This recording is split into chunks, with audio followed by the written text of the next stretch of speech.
Hello and welcome everybody to a new episode of TV Tuesdays. Now, we're doing Loki, WandaVision, Falcon and the Winter Soldier, all the MCU TV shows.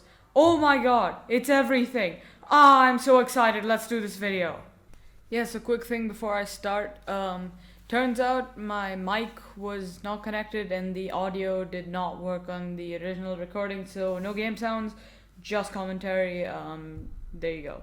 So quick warning before this video starts, it's gonna have a lot, and I mean a lot, of spoilers, okay? This video is gonna be talking about all the MCU shows in depth, and it's gonna have a lot of spoilers in them, so if you haven't watched either WandaVision, Loki, or Falcon and the Winter Soldier, please click off this video now, but if you want to know the spoilers, then, well, okay, sure.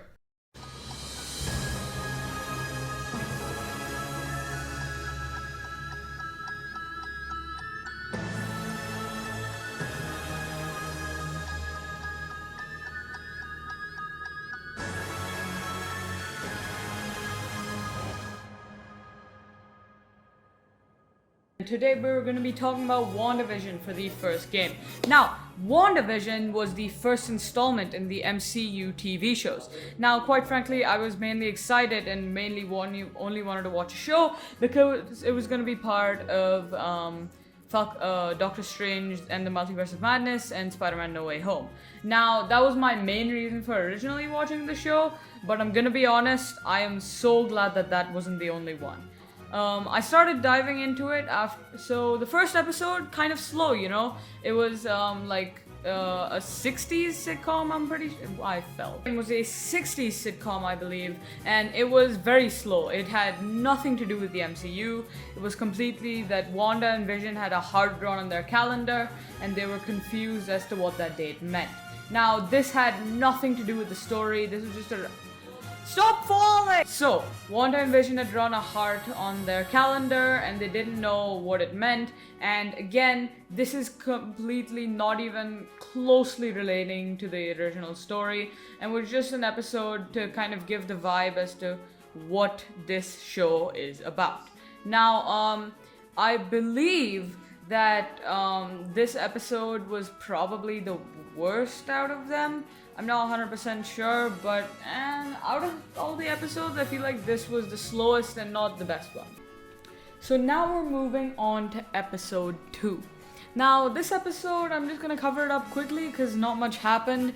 Basically, Wanda and Vision were going to be part of the talent show, and then they went to the, main head of the town, Dottie, I think her name was, and, there was a little hint of something bad is going on when, they saw color when her hand was bleeding after the glass broke randomly, and then Jimmy Woo's voice came from the radio signaling Wanda, asking her if she's okay and stuff.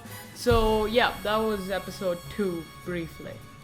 So now we move on to episode 3. So episode 3 was a big episode, okay? We see that Monica Rambeau, actually dives into the sitcom-y world, and that Wanda is, having her kids.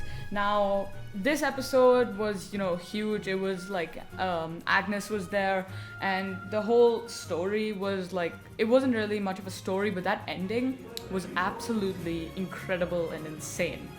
The ending of episode 3, Wanda just, uses her magic and knows that, Monica Rambeau's character, figures out that, this isn't the real world, and then she just blasts her out to, the actual real world. That was just absolutely insane. Now we move on to episode 4. So episode 4 was, the real life MCU canon episode where, they talked about how they eventually got to Westview and how this all started. So it started when Monica Rambeau, came back from the blip and she saw Maria Rambeau has passed away because her cancer came back. And then we, a few months later, we see Monica Rambeau going to S.W.O.R.D. So S.W.O.R.D. is canon in the MCU now, and we see that she is visiting Hayworth.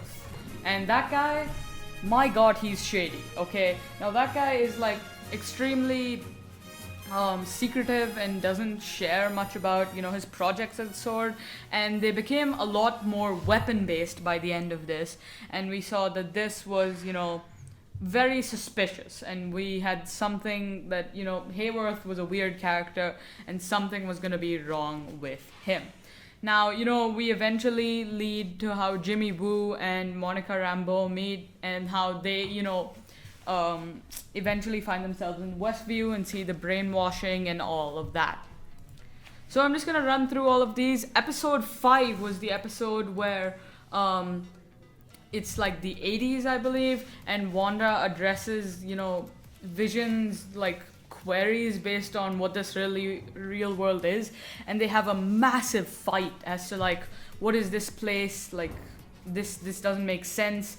And then they also get suspicious about Agatha's behavior, and in the end Ralph Boner, which is like, come on man, come on Marvel, just that guy, the Quicksilver cousin, different version, X-Men, insane. Okay, this was very weird. There was so many speculations about this, and this guy is not Quicksilver at all. He was just brainwashed, and Agatha is controlling him in the end, so that's what we see there.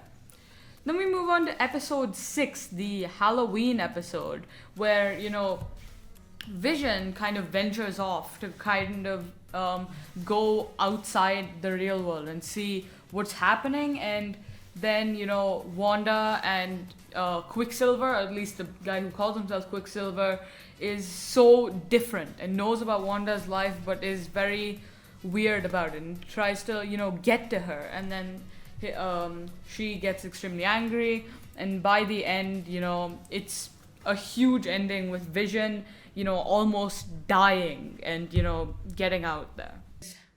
Well, we won the game. Yeah.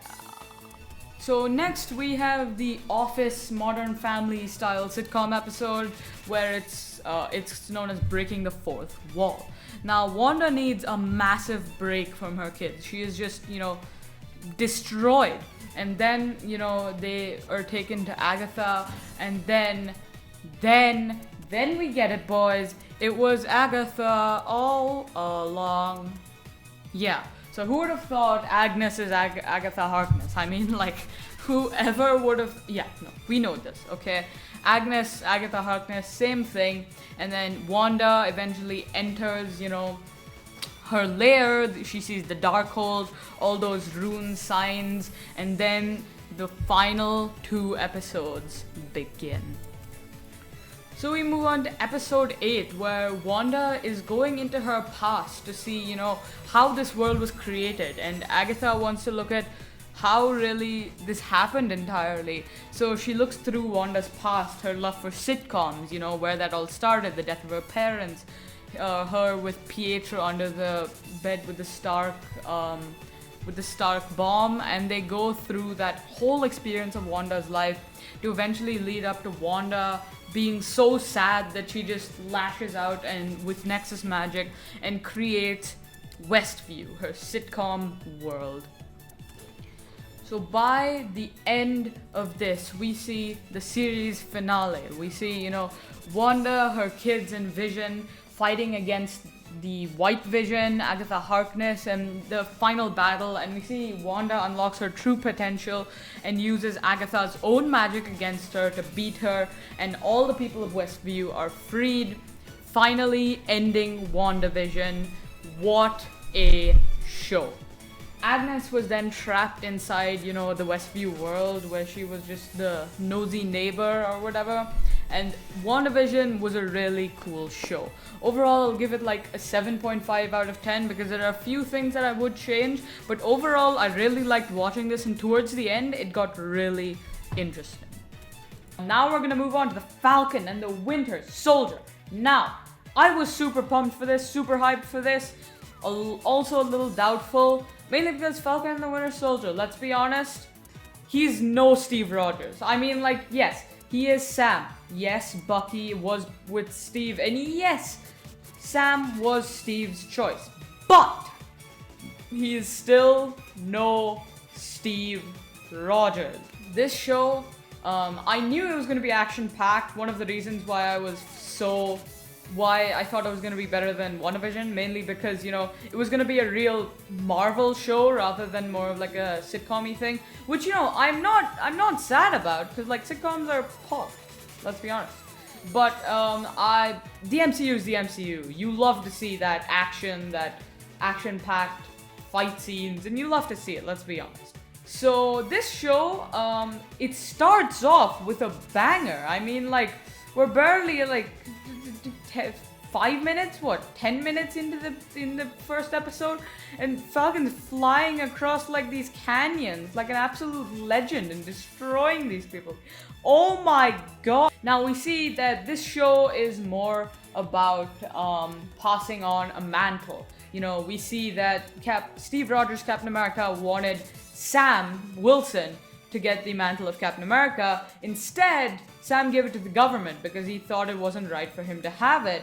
So Mr. John Walker was the newly appointed Captain America. Now, John Walker was appointed the new Captain America, and obviously, you know, people loved him. He got medals of honor from the army. He did his service and was a great personality. So we see that Wyatt Russell's character, his teammate eventually dies due to Carly Morgan killing him because he was, you know, just a regular army guy, and he really didn't have any superpowers or anything like that, and he was kidnapped and then died. Now, obviously this was kind of sad, and then John Walker goes full-on rage mode and starts beating the crap out of a guy from the Flag Smashers. Now, yeah, that happened. Oh my god, this was an annoying game, but we won it. Okay, so back to Falcon and the Winter Soldier. What I was trying to say is that, you know, these groups were trying to terrorize as many people as possible, and obviously a stop had to be put to that. Even though Carly Morgan was just a child, she eventually did die to the hands of Sharon Carter, who eventually went on Sam and Bucky's side to help them in the final battle. Now also, one more thing to appreciate. Did you see Sam's suit? Did you see it? That was a really good suit. Like, oh my god, I can't stop. That looked so... Away from that tangent now. My fanboying has gone way too far. But what I was trying to say is that the suit was amazing. The final battle made a lot of sense. And Sam's speech about, you know, doing things right, and the fact that they had a movement that they wanted to do and they were more effective than, you know, what the government has done. It was a good speech, obviously, but it went on a little too long. Also, can I please kill this guy? Oh, well, I'm back. So obviously, Falcon and the Winter Soldier was a great show. It had great action scenes, and in the end we see Wyatt Russell's character John Walker coming back to the good side and actually fighting for what is right rather than fighting for what he wanted. Now we see that, you know, he had kind of a Spider-Man-esque character here, that, you know, he was given all the tools but he didn't use them well. But when he made his own things, you know, he, you know, used and was completely independent, just like in Spider-Man Homecoming, where Tony gave Spider-Man all the tools but then he misused them. But, you know, in reality it's not the suit that he... Oh, I'm so bad at TNT. But in reality it's not the shield or, you know, the super soldier serum, but actually, you know, who you are as a person. And in the end, John Walker was a good person, making him a true protagonist by the end of this show.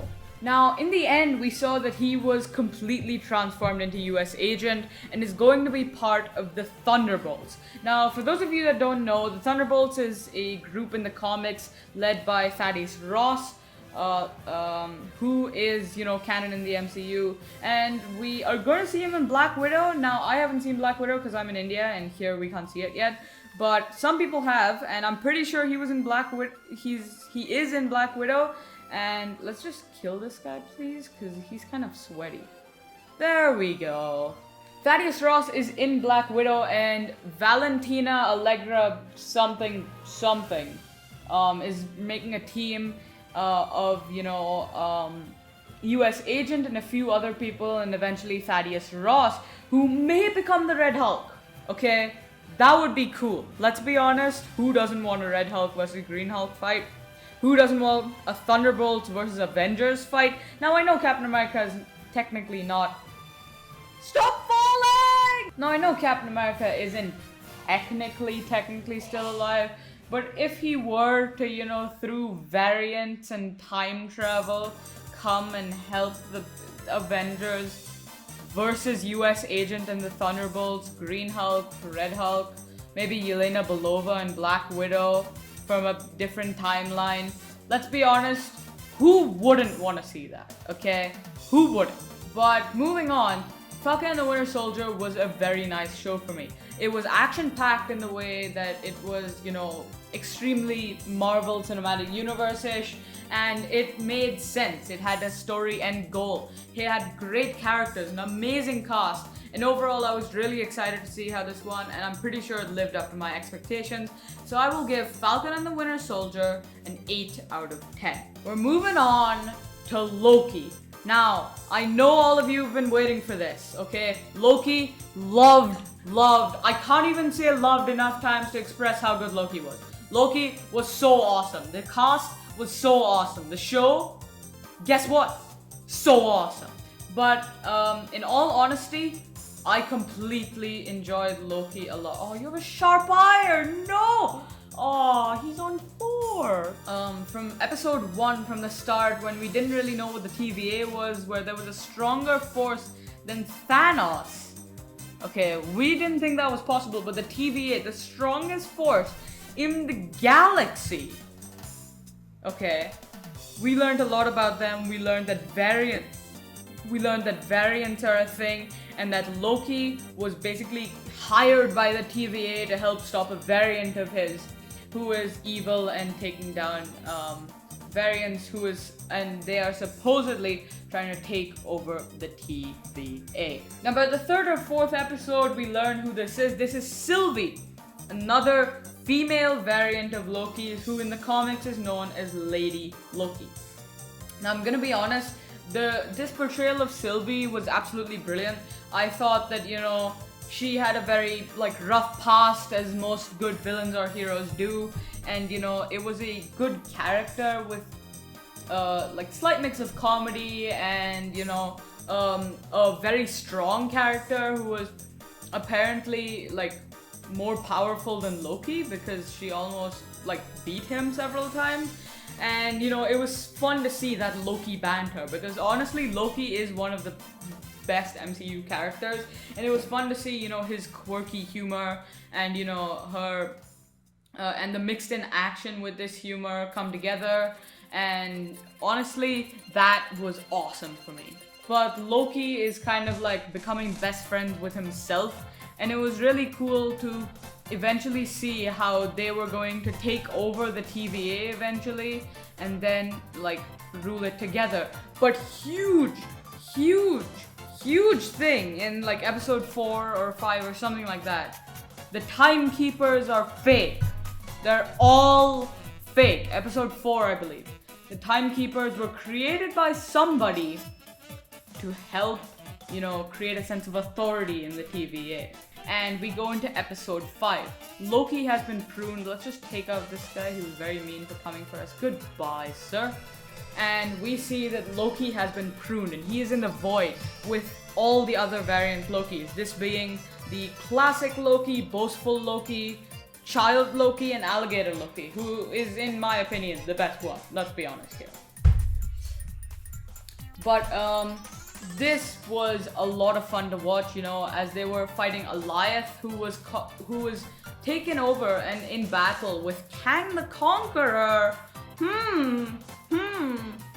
Foreshadowing, maybe, possibly. Anyways, we see that they're in the void against Alioth, and Sylvie and Ramona Renslayer have a deal to try to, you know, bring Loki back and save Loki in exchange for, you know, information on who the actual leader of the Time Variance Authority or the TVA is.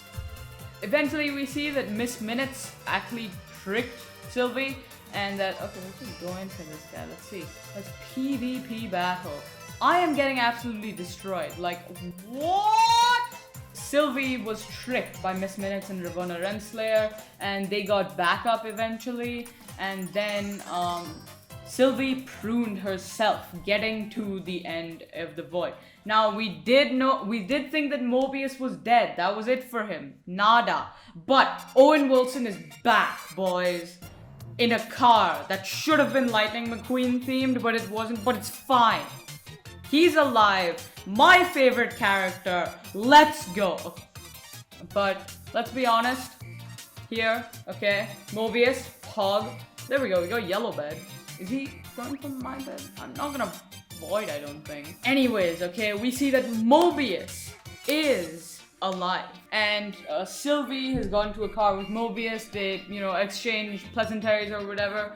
And then Loki and Sylvie finally, like, I don't know, re-meet. Oh, my bed's gone. Well, that's fine, I have 4 M's. We can win these easily. Loki and Sylvie reunite, and eventually they have a plan to try to take over Alioth and go through to the end to see who really owns or, well, created the TVA as a whole. Now we go into episode 6. This was probably one of the best episodes of Marvel television that I have ever watched. Probably the best one, okay? I'm gonna be honest, I love this show and I loved this episode a lot. A lot of things to talk about in it, okay? First of all, they get through and we see Jonathan Majors. Oh my god, and for those of you who are kind of like, what's he talking about? Jonathan Majors was set to play Kang in Ant-Man the Wasp: Quantumania. Also, we're gonna win the game here because I have a lot of stuff to talk about. Stop winning the game so quickly, V-Player. What the frick, dude? Okay, so I didn't get to finish that exactly how I wanted it, but, couple things to add. Jonathan Majors as Kang the Conqueror's variant has now been killed by Sylvie, which means Multiversal War is back. Kang the Conqueror is gonna appear, the future of the MCU is insane, they're gonna use variants and all of that, and this is so exciting, okay, like so exciting. And in the end of Loki, we see that the timeline has changed and been rewritten. So originally, I didn't think this was how the time travel logic was in the MCU, but time was literally rewritten and changed to the way that they all worship Kang now, and you know, Mobius and Hunter B20 don't know who Loki is at that point because, you know, a lot of the timeline probably changed, and that is huge. Like, I don't think we've had a discovery like that for a while in the MCU. Boys, I just gotta say, I am so excited to see where the MCU goes with this. Kang the Conqueror is obviously like the next Thanos or whatever, and I am so curious to see how far they will go and how amazing this is gonna be. Are they gonna use variants in the future? Maybe, maybe not. Loki was just so awesome in my opinion. I'm giving it a 9.5 on 10, okay? That show was just brilliant, brilliant, absolutely brilliant. The ending was an amazing cliffhanger, and Loki will be returning for season 2. Let's go. Let's go.